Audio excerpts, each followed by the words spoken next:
시청자 여러분 안녕하십니까? 뉴스온 시작하겠습니다. 전남 보성에서 전남 경제 살리기 정책 세미나가 열렸습니다. 횡성 국립도서관이 2019년 기류의 인문학 우수도서관으로 선정됐습니다. 개인형 여행 프로그램인 미스테리 투어인 대전이 시작됐습니다. 어려운 이웃을 돕기 위한 희망 2020 나눔 캠페인이 천안에서 열렸습니다. 청년 스타트업을 발굴하는 오렌지팜이 전주센터를 개소했습니다. 한 주간의 국회 소식입니다.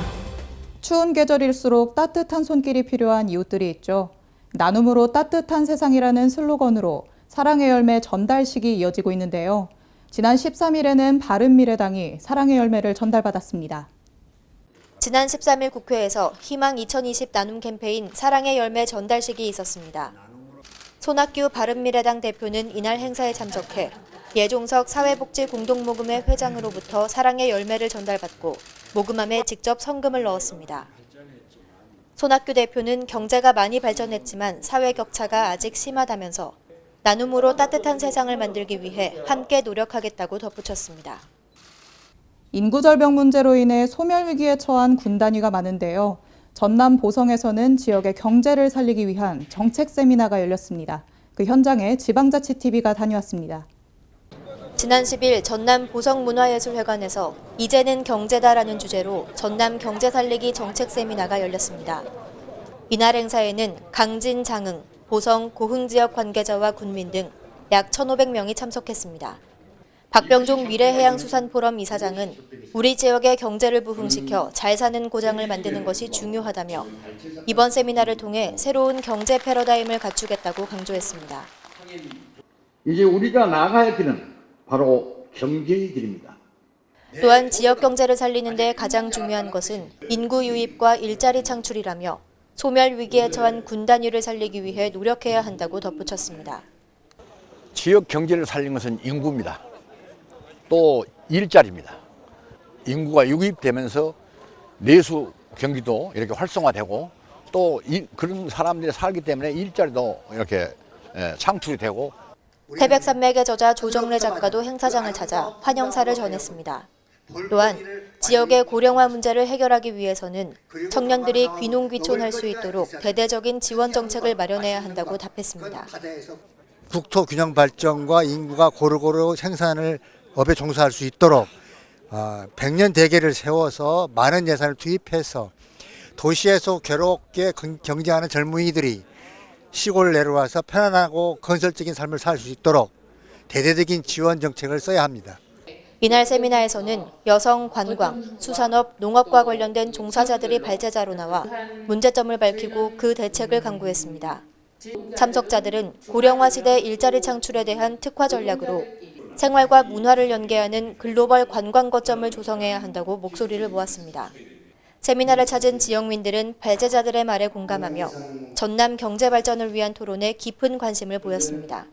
강진, 장흥, 보성, 고흥을 부흥시키기 위한 첫걸음을 넘어 향후 지역 발전의 촉매제가 될 것으로 기대됩니다. 이어서 수도권 소식입니다. 강북구의 마을자치센터가 문을 열었는데요. 주민자치회와 마을공동체를 지원하는 업무를 오는 2022년까지 추진하게 됩니다. 이를 계기로 주민이 주도하는 생활민주주의가 정착될 것으로 기대됩니다. 강북구가 인수동 나눔터관에서 마을자치센터 개소식 행사를 개최했습니다.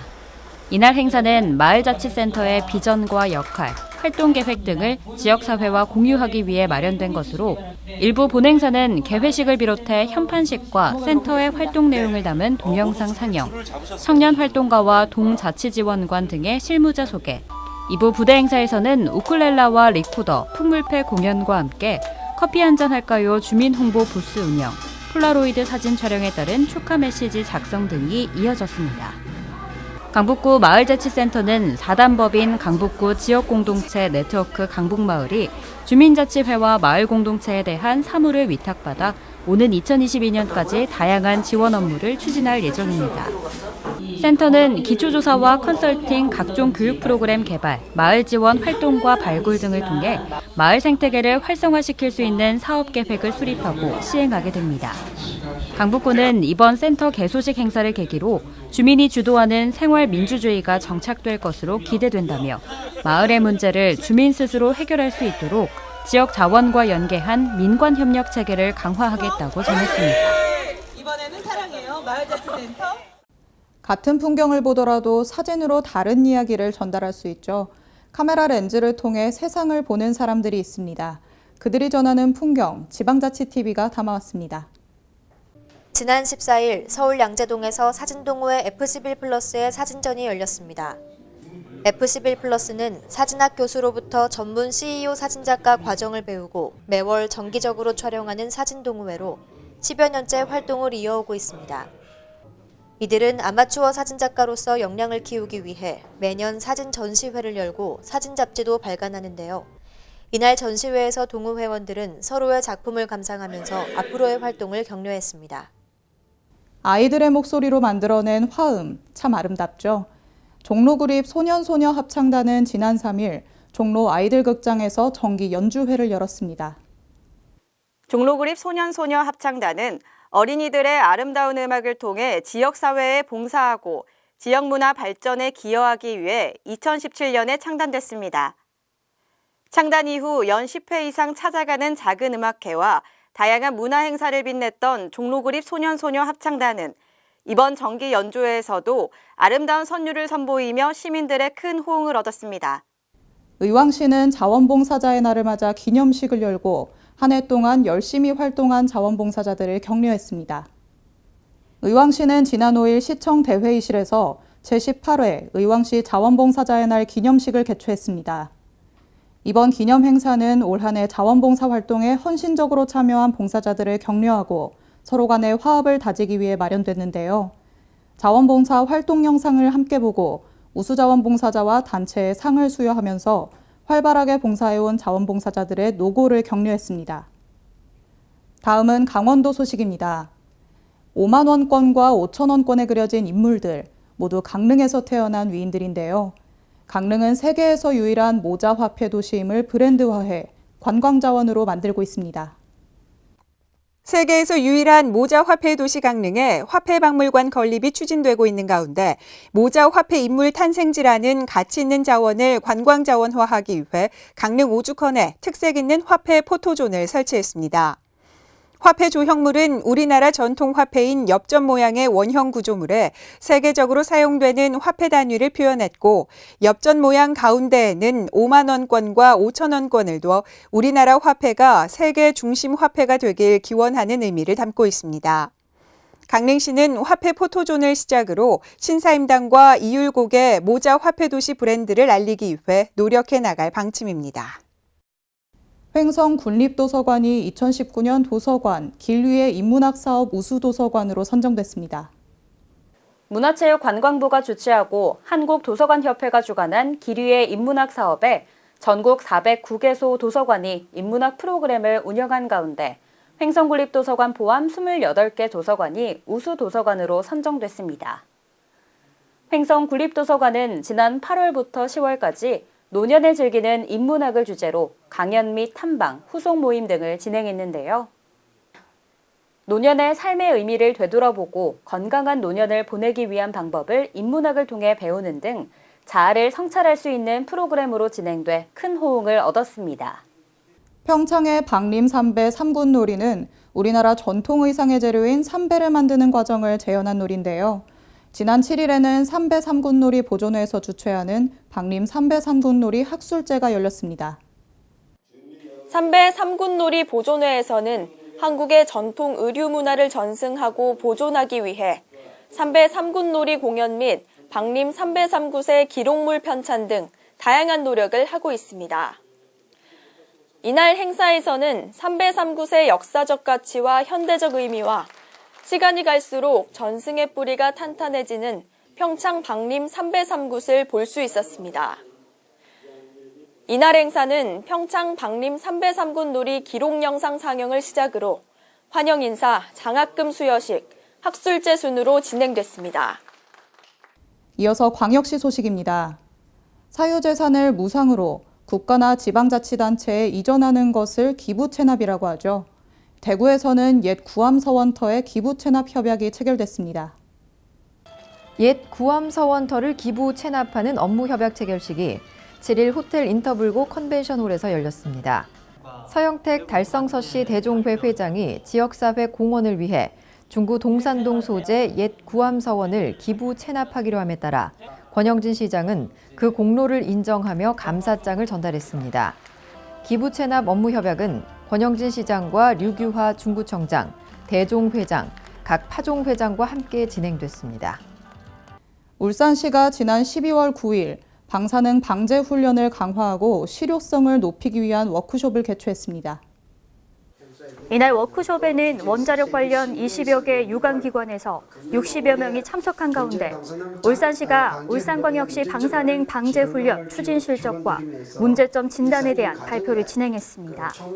발표에 이어 참석자 전원이 참여해 방사능 방제 훈련의 문제점과 개선 방안 마련을 위한 토론을 갖고 향후 방사능 방제 훈련의 실효성 확보 방안을 모색했습니다.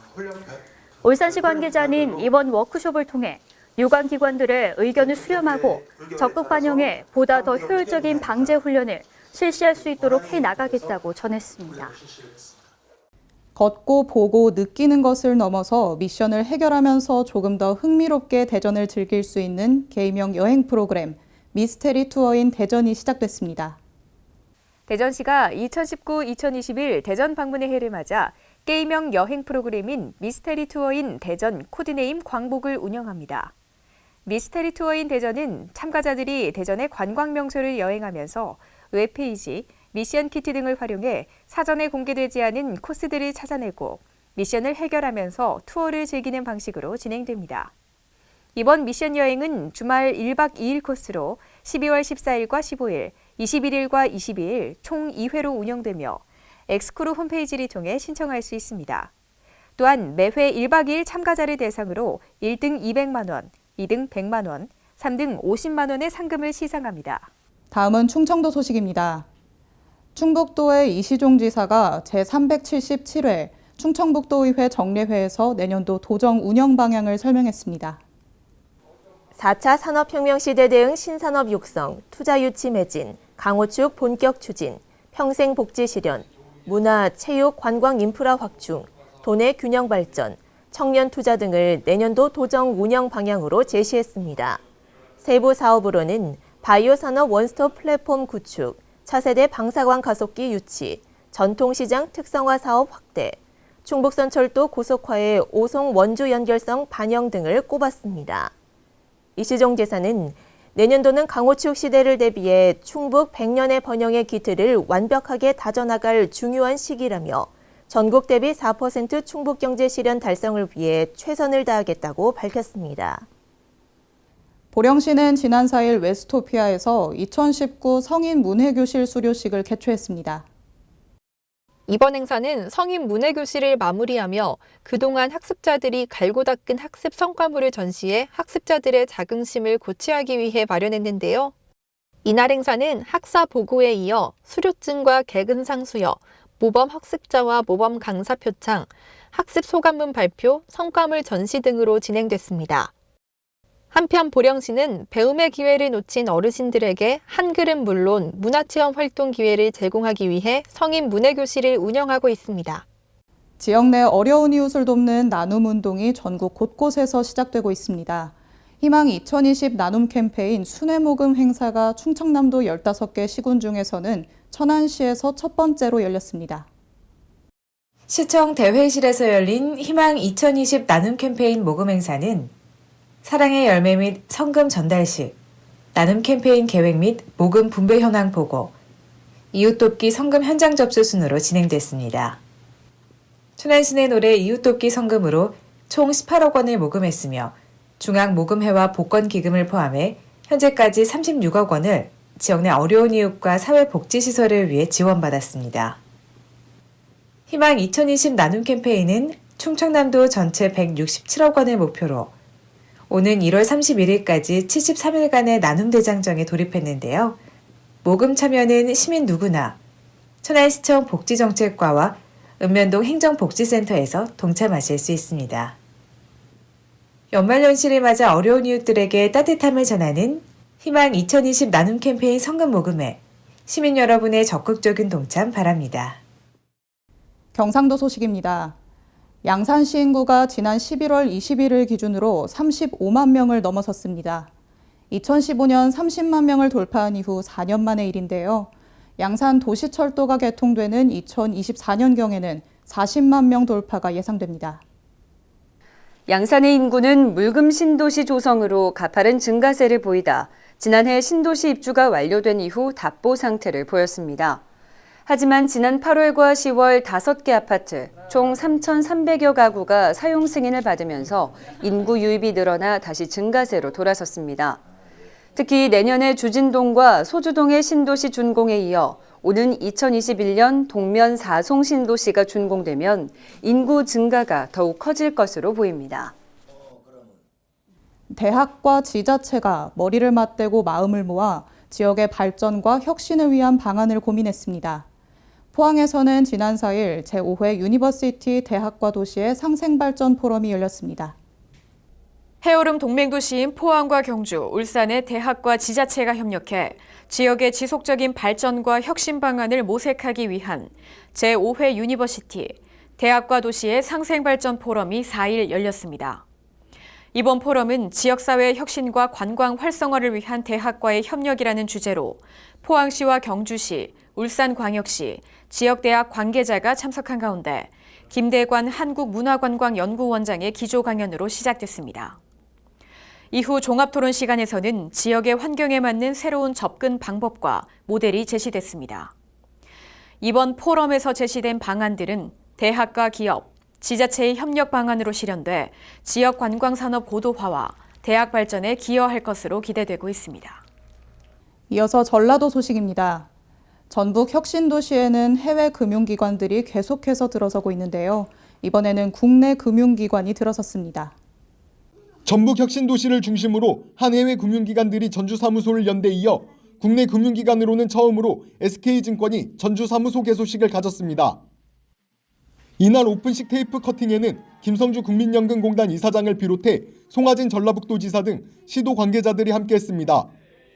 향후 SK증권 프론티어 오피스는 국민연금공단의 기금 운용과 관련된 업무 수행과 더불어 중소기업 특화투자은행 등 핵심 사업을 진행할 것으로 예상되고 있습니다. 김성주 국민연금공단 이사장은 SK증권 전주 프론티어 오피스가 선두주자로 나서 향후 국민연금 기금의 안정적 운용 기반을 다지고 다른 금융기관 이전을 촉진함으로써 금융생태계 조성을 견인할 것으로 기대한다고 말했습니다. 지금까지 전북에서 강석훈이었습니다. 여수시가 교육 전문가 조벽 교수와 최성애 박사를 모시고 학부모 감성 토크 콘서트를 열었습니다. 이번 콘서트는 부모의 자존감 회복과 자녀와의 관계 개선을 위한 자리로 자녀의 좋은 삶을 위해 꼭 알아야 할 이야기라는 주제로 진행됐습니다. 이날 조벽 교수는 정서적 흑수저, 정서적 금수저와 미래 사회의 인재상에 대한 강연을 펼쳤고 최성애 박사는 부모의 인성은 자녀의 자산이다. 좋은 인성은 학습될 수 있다라는 제목으로 콘서트를 이어갔습니다. 이후 강연자들은 참석자와 자유롭게 대화하는 시간이 마련돼 자녀 교육과 자녀와의 관계에 대한 궁금증을 해소하는 시간을 가졌습니다. 오렌지팜은 창업의 희망을 전파하기 위해 스타트업을 위한 창업 지원 프로그램을 제공하는 곳입니다. 이 오렌지팜이 이번에 전주센터를 개소하면서 청년 스타트업을 발굴하는 데 힘쓸 예정입니다. 스마일게이트 그룹이 전주시와 함께 국내 대표 청년 창업 인큐베이션 센터인 오렌지팜의 전주센터를 오픈했습니다. 오픈한 오렌지팜 전주센터는 오렌지팜이 단연간 축적한 민간 우수 청년 창업 지원 프로그램을 도입해 지역의 청년 스타트업을 발굴, 성공으로 이룰 수 있도록 체계적인 지원을 아끼지 않을 예정입니다. 스마일게이트 희망 스튜디오 오렌지팜 서상봉 센터장은 오렌지팜 전주센터를 통해 지역 청년들의 창업 롤모델이 될 수 있는 스타트업을 발굴하고 건강한 지역 창업 생태계의 조성을 위해 최선을 다할 것이라고 말했습니다. 김승수 전주시장은 오렌지팜 전주센터 개소와 함께 청년 스타트업의 성장을 돕고 지역 경제를 선도할 수 있는 혁신적인 아이템을 가진 많은 청년 창업가가 나오기를 기대한다고 소감을 전했습니다. 지금까지 전북에서 강석훈이었습니다. 사건 사고 소식입니다. 지난 13일 오전 5시 20분경에 경기도 광주시의 한 가구 공장에서 화재가 발생했습니다. 출동대가 현장에 도착했을 당시 공장의 한 개동이 전소 중이었다고 밝혔습니다. 소방당국은 화재가 확대되지 않도록 저지했으며 화재는 1시간여 만에 진압됐습니다. 성남시 수정구의 제2경인고속도로 의왕 방향에서 지난 12일 오전 11시 30분경에 차량 화재가 발생했습니다. 재활용품 수집 차량의 파지 적재함에서 발생한 화재로 운전자가 운전 중 차량 뒷부분에서 연기가 발생해 신고했다고 진술했습니다. 운전자 신모 씨는 정차한 후 크레인을 이용해 파지를 도로에 내려놨다고 전했습니다. 남양주시 진저읍에 위치한 도로에서 지난 12일 오후 5시 30분경에 차량 추돌 사고가 있었습니다. 이번 사고는 승용차가 버스 후미를 추돌한 사고로 총 11명의 사상자가 발생했습니다. 이번 사고로 2명이 사망했으며 나머지 부상자들은 응급처치 후 병원으로 이송됐습니다. 미세먼지가 연일 기승을 부리고 있습니다. 호흡기 질환에 유의하시기 바랍니다. 이상 뉴스온 마칩니다. 시청해주신 여러분 고맙습니다.